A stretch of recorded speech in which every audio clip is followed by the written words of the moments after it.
Hello friends, ఇవాళైతే మనం దక్షిణగుండం దగ్గరికి అయితే వచ్చేసాం. వెళ్దాం ముందుకి. ఇదిగోండి, ఇక్కడ చూసినట్టంటే ఇక్కడ చెరువు ఉంది. ఈ చెరువులో చేపలు పాములు కూడా ఉంటాయి. ఇవాళ నాగల చదువు కాబట్టి పుట్టలోకి గుడ్లు పాలు వేయడానికి అయితే మేము వెళ్తున్నాం. అదిగోండి, దగ్గరికి అయితే వచ్చేసాం. చూసారుగా, ఏదైతే అన్నీ ఉన్నాయి. జాతక ఇదిగోండి, పుట్ట చూసేయండి. ఇంత ఉంది కొంచెం. దక్షిణగుండంలో వేసిన పుట్టది. దీంట్లో పాము ఉంటుంది తెల్ల, కానీ గుడ్లు పాలు అయితే మేము వేస్తాము ఎప్పుడైనా. ఇక్కడ మేమైతే బొమ్మలు కాచడం కూడా బాగుంటుంది వెనకాల. ఇదైతే దక్షిణగుండం దగ్గరికి అయితే వస్తున్నాం. చూసారా,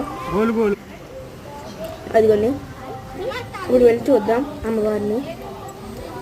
ఇవన్నీ చూడండి, వెళ్ళేటప్పుడు తాబెట్టు కనిపిస్తుంది మనకి నీటిలో. ఇప్పుడు వెళ్ళి అమ్మవారిని అయితే ఇప్పుడైతే మనం అమ్మవారిని దర్శించున్నాం. పదండి, మీకు కనిపించగా తీయడానికి ప్రయత్నిస్తున్నాను నేను. మీకు అమ్మవారు కనిపిస్తున్నారా? అదిగోండి, అదిగోండి కనిపిస్తున్నారు ఇప్పుడు. ఓకేనండి, ఇప్పుడైతే మనం అమ్మవారి గుడిలోకి అయితే వచ్చాం. ఇక్కడ ఉంటుంది దక్షిణగుండం పక్కన పార్థి గుడిలోకి అయితే మనం వెళ్దాం. అదిగోండి, చూసారు కదా పైన నంది కటాన్ని. ఇప్పుడు దగ్గరికి వెళ్దాం.